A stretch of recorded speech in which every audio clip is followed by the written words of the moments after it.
ନମସ୍କାର ଦର୍ଶକ ବନ୍ଧୁ, ମୁଁ ପ୍ରଦୀପ ଆପଣମାନଙ୍କୁ ସ୍ୱାଗତ କରୁଛି ଆଜିର ଆଉ ଏକ ନୂଆ ଭିଡ଼ିଓରେ। ପ୍ରଧାନମନ୍ତ୍ରୀ ଆବାସ ଯୋଜନାକୁ ନେଇ ଗୋଟେ ବହୁତ ବଡ଼ ଗୁରୁତ୍ୱପୂର୍ଣ୍ଣ ଅପଡେଟ୍ ରହିଛି।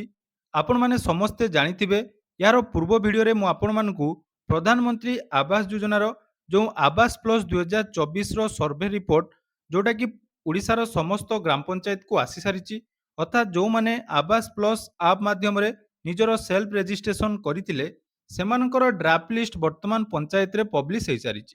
ତେଣୁ ପଞ୍ଚାୟତରେ ଯେଉଁ ଲିଷ୍ଟ ଆସିଛି, ତ ସେଇ ଲିଷ୍ଟ ଅନୁସାରେ ଆପଣମାନଙ୍କର ଯେଉଁ ଫାଇନାଲ ଲିଷ୍ଟ ଆଗକୁ ଆସିବା ପାଇଁ ଯାଉଛି, ପ୍ରଥମ ପର୍ଯ୍ୟାୟରେ ଗୋଟେ ଡ୍ରାଫ୍ଟ ଲିଷ୍ଟ ଜାରି କରାଯାଇଛି, ଯେଉଁଥିରେ ଯେଉଁମାନଙ୍କର ସର୍ଭେ ହେଇଥିଲା ଏବଂ ସେଇ ସର୍ଭେ ହିତାଧିକାରୀମାନଙ୍କ ମଧ୍ୟରୁ ଯେଉଁମାନେ ଏଲିଜିବୁଲ ଅଛନ୍ତି ବା ଯେଉଁମାନଙ୍କର ଆକ୍ଚୁଆଲି ଭେରିଫିକେସନ ହେଇଛି, ସେମାନଙ୍କ ଲିଷ୍ଟ ଡ୍ରାଫ୍ଟ ଲିଷ୍ଟ ହିସାବରେ ବର୍ତ୍ତମାନ ପଞ୍ଚାୟତକୁ ଆସିଛି।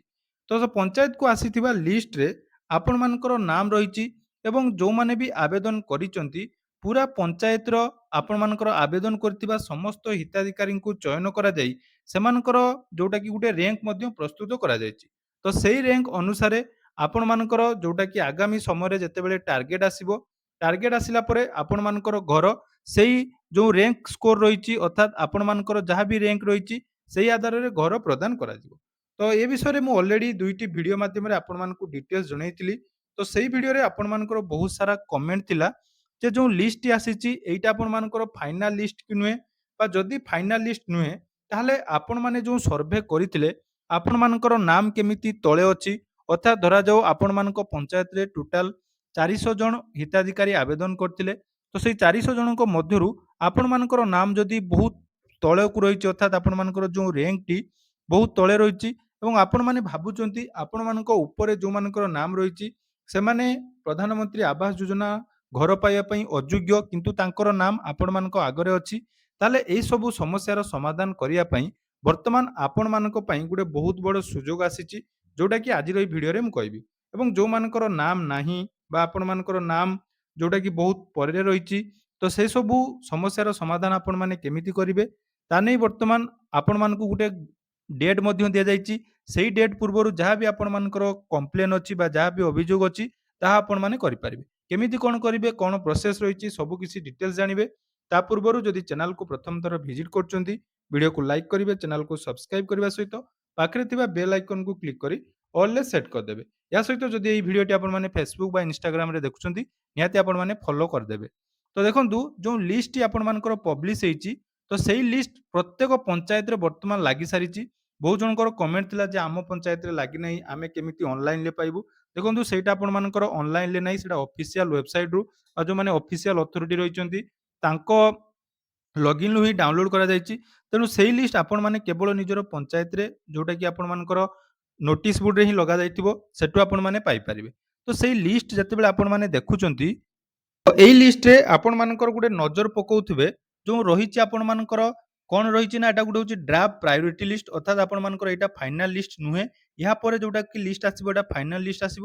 ତାପରେ ଏଇଠି ଗୋଟେ ଦେଖନ୍ତୁ ଆପଣମାନଙ୍କର ଦୁଇଟା ଗୋଟେ ଅପସନ୍ ରହିଛି, ଗୋଟେ ରହିଛି କ୍ୟାଟେଗୋରୀ ୱାଇଜ୍ ରାଙ୍କ ଆଉ ଗୋଟେ ରହିଛି ଓଭରଅଲ୍ ରାଙ୍କ।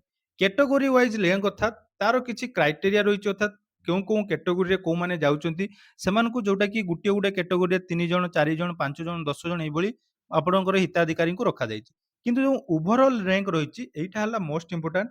ଓଭରଅଲ୍ ରାଙ୍କ ହିସାବରେ, ଅର୍ଥାତ୍ ଆପଣମାନଙ୍କ ପଞ୍ଚାୟତରେ ଯେତେ ଜଣ ହିତାଧିକାରୀଙ୍କ ନାଁ ଏଠି ଅଛି ସେଇ ହିସାବରେ ଆପଣମାନଙ୍କର ରାଙ୍କ କେତେ ଅଛି ତାହା ଆପଣମାନେ ଦେଖିବେ। ତ ସେଇ ରାଙ୍କରୁ ହିଁ ଆପଣମାନେ ଜାଣିପାରିବେ ଯେ ଆପଣମାନଙ୍କର ଯଦି ବର୍ତ୍ତମାନ ଏଇ ଲିଷ୍ଟ ଅନୁସାରେ ଘର ମିଳେ ତାହେଲେ ଆପଣମାନଙ୍କୁ ଘର ମିଳିବ କେତେ ନମ୍ବର ଲିଷ୍ଟରେ। ଅର୍ଥାତ୍ ମୁଁ ଆପଣମାନଙ୍କୁ ଆଉଥରେ ବୁଝେଇ ଦେଉଛି, ଯଦି ଆପଣମାନଙ୍କର ରାଙ୍କ ଟୋଟାଲ ଆମର ହିତାଧିକାରୀ 400 ରହିଛନ୍ତି, 400 ଭିତରୁ ଆପଣମାନଙ୍କର ରାଙ୍କ 100 ରହିଛି, ତ ଯେତେବେଳେ ଘର ଆସିବ ବା ଯେତେବେଳେ ଟାର୍ଗେଟ ଆସିବ, ତ ଯଦି ଆପଣମାନଙ୍କ ପଞ୍ଚାୟତରୁ ମନେ କରନ୍ତୁ 100ଟି ଆପଣମାନଙ୍କର ଟାର୍ଗେଟ ଆସିଲା ଏବଂ 1ରୁ 100 ନମ୍ବର ଭିତରେ ଯେଉଁ ଓଭରଅଲ୍ ରାଙ୍କ ରହିଛି, ତ ଓଭରଅଲ୍ ରାଙ୍କରେ 1ରୁ 100 ଭିତରେ ଯେଉଁମାନେ ଥିବେ ସେଇମାନଙ୍କୁ ହିଁ ଘର ମିଳିବ। ଯଦି ଆପଣମାନଙ୍କର ରାଙ୍କ 100 ପରେ ଅଛି, ଜଣଙ୍କର 125 ଅଛି, ଜଣଙ୍କର 150 ଅଛି, କାହାର 200 ଅଛି, ସେମାନଙ୍କୁ ଫାଷ୍ଟ ଫେଜ୍‌ରେ ଯେଉଁ ଟାର୍ଗେଟ ଆସିବ ସେଥିରେ ସେମାନଙ୍କର ଘର ମିଳିପାରିବ ନାହିଁ। ଏଇଟା ହେଲା ଓଭରଅଲ୍ ରାଙ୍କ। ତ ସେଣୁ ରାଙ୍କଟି ଆପଣମାନେ ନିହାତି ଚେକ୍ କରିବା ଦରକାର।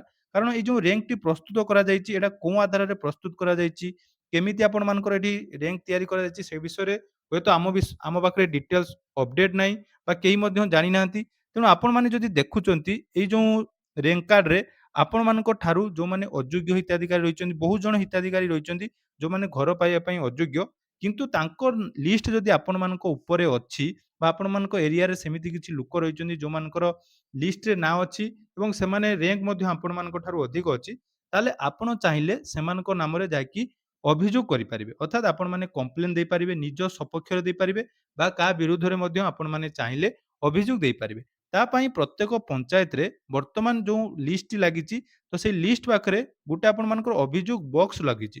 ତ ସେଇ ଅଭିଯୋଗ ବକ୍ସରେ ଆପଣମାନଙ୍କର ଯୋଉଟାକି ଡିଟେଲ୍ସ ଆପଣମାନେ ଦେବେ। ତାର ମଧ୍ୟ ମୁଁ ଗୋଟେ ଆପଣମାନଙ୍କୁ ଡେମୋ ଦେଖଉଛି।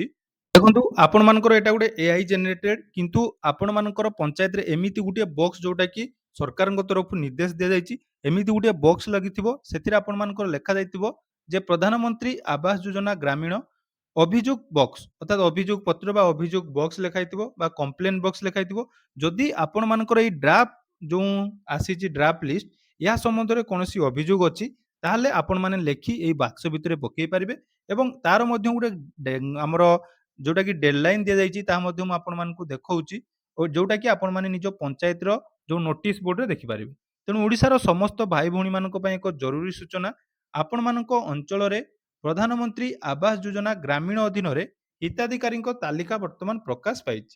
ଏହି ତାଲିକା ସମ୍ବନ୍ଧରେ ଯଦି ଆପଣମାନଙ୍କର କୌଣସି ଆପତ୍ତି ବା କୌଣସି ଅଭିଯୋଗ ଥାଏ, ତାହେଲେ 24/6/2026 ତାରିଖରୁ ଆରମ୍ଭ କରି ଆପଣମାନେ 8/7/2026 ପର୍ଯ୍ୟନ୍ତ ନିଜର ନିକଟସ୍ଥ ପଞ୍ଚାୟତ କାର୍ଯ୍ୟାଳୟରେ ଥିବା ଅଭିଯୋଗ ବାକ୍ସରେ ଜମା କରିପାରିବେ। ଅର୍ଥାତ୍ ଯାହା ବି ଆପଣମାନଙ୍କର ଡାଉଟ୍ ଅଛି ବା ଆପଣମାନଙ୍କର କମ୍ପ୍ଲେନ୍ ଅଛି, ଯଦି ଆପଣମାନଙ୍କର ନାମ ଏଥିରେ ବହୁତ ତଳେ ଅଛି ବା ଆପଣମାନେ ଗ୍ରିଭେନ୍ସ ଆପଣମାନେ ସେଲ୍ଫ ସର୍ଭେ କରିଥିଲେ କିନ୍ତୁ ଆପଣମାନଙ୍କର ନାଁ ନାହିଁ, ଯାହା ବି ଆପଣମାନଙ୍କର ପ୍ରୋବ୍ଲେମ୍ ଅଛି, ସେଇଟା ଆପଣମାନଙ୍କର ଯୋଉଟାକି ଆପଣମାନେ ପଞ୍ଚାୟତକୁ ଯାଇ ଗ୍ରିଭେନ୍ସ ଦେଇପାରିବେ ବା ଏଥିରେ କମ୍ପ୍ଲେନ୍ କରିପାରିବେ।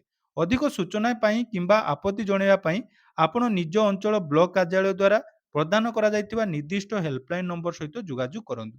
ଯୋଉଟାକି ଆପଣମାନଙ୍କର ସେଇ ପଞ୍ଚାୟତକୁ ଗଲେ ହିଁ ଆପଣମାନେ ପାଇପାରିବେ। ଏହାର କୌଣସି ଅନଲାଇନ୍ ଲିଷ୍ଟ ଚେକ୍ କରିବାର ଅପସନ୍ ନାହିଁ। ତେଣୁ ସମସ୍ତେ ନିଜ ନିଜ ପଞ୍ଚାୟତକୁ ଯାଇ ଆପଣମାନଙ୍କର ଯେଉଁ ହେଲ୍ପଲାଇନ୍ ନମ୍ବର ମଧ୍ୟ ସେଠି ଥିବ, ତା ସହିତ ଆପଣମାନେ ଯୋଗାଯୋଗ କରିପାରିବେ। ତେଣୁ ମନେ ରଖନ୍ତୁ 8/7/2026 ପରେ କୌଣସି ପ୍ରକାର ଆପତ୍ତି ବା ଅଭିଯୋଗ ଗ୍ରହଣ କରାଯିବ ନାହିଁ।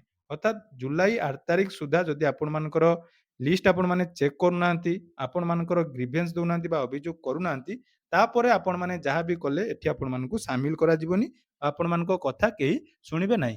ତେଣୁ ଯଥା ସମ୍ଭବ ଆପଣମାନେ ନିଜ ପଞ୍ଚାୟତକୁ ଭିଜିଟ୍ କରନ୍ତୁ ଏବଂ ଏଇ ଡ୍ରାଫ୍ଟ ଲିଷ୍ଟରେ ଆପଣମାନଙ୍କର ନାଁ ଅଛି ବା ନାହିଁ ଚେକ୍ କରନ୍ତୁ। ତା ସହିତ ଯଦି ଆପଣମାନଙ୍କୁ ଲାଗୁଛି ଯେ ଆପଣମାନଙ୍କ ଠାରୁ କୋଉମାନେ ଅଯୋଗ୍ୟ ହିତାଧିକାରୀଙ୍କ ଲିଷ୍ଟ ଆଗରେ ଅଛି, ସେମାନଙ୍କ ବିରୁଦ୍ଧରେ ଆପଣମାନେ ମଧ୍ୟ ଚାହିଁଲେ ଏଠି ଅଭିଯୋଗ ଦେଇପାରିବେ ବା ନିଜ ସପକ୍ଷରେ ଆପଣମାନେ ଚାହିଁଲେ ଅଭିଯୋଗ ସାମିଲ କରିପାରିବେ। ତ ଏହା ଥିଲା ଆଜିର ଅପଡେଟ୍। ଆଶା କରୁଛି ଭିଡ଼ିଓଟି ଆପଣମାନଙ୍କୁ ନିହାତି ଭଲ ଲାଗିଥିବ। ତ ଯଦି ଭିଡ଼ିଓଟି ଭଲ ଲାଗିଛି ଚ୍ୟାନେଲକୁ ସବସ୍କ୍ରାଇବ କରିବେ ଏବଂ ଏହି ଭିଡ଼ିଓଟି ଆପଣମାନେ ବହୁତ ମାତ୍ରାରେ ସେୟାର କରିବେ, ଯାହାଦ୍ୱାରା କି ଓଡ଼ିଶାର କୋଣ ଅନୁକୋଣରେ ଥିବା ସମସ୍ତ ଭାଇମାନଙ୍କ ପାଖକୁ ଏହି ଭିଡ଼ିଓଟି ପହଞ୍ଚି ପାରିବ ଏବଂ ଯଥା ସମ୍ଭବ ସେମାନେ ନିଜ ନିଜର କାମ ଠିକ୍ ସମୟରେ କମ୍ପ୍ଲିଟ୍ କରିବେ। ଧନ୍ୟବାଦ।